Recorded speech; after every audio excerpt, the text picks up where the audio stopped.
Hi guys, কি অবস্থা সবার?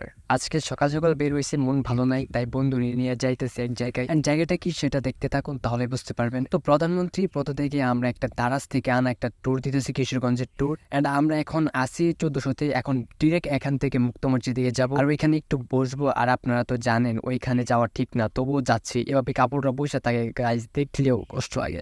না দূর মিয়া, তাকাই না এসব ভালো না। দিস ইজ ব্যাটারি গুলি, ঠিক আছে না? এটা কি আন্দাগলি না, দিস ইজ ব্যাটারি গুলি। ঠিক সবাই এনো কাপল কাপল, মানে তুমি এনো সিঙ্গেল কে লাগে, তোমার লাগবে নাকি? দেন মুক্ত মঞ্চে এসে বসে আমরা দুজনে বাতাস খাই, লগে আবার আইসক্রিম খাই। তারপর ভালো লাগতেছে না, 1 ঘন্টা ধরে বসে রয়েছি। পরে বাড়িতে যাওয়ার লাগে বের হয়ে গেছি। আর গাইস আজকে একদম পুরা ফাটাইনা রোদ উঠছে, কিন্তু রোদের তাপ নাই। বলতে গেলে ওয়াইফাই আছে, ওয়াইফাই ইন্টারনেট নাই।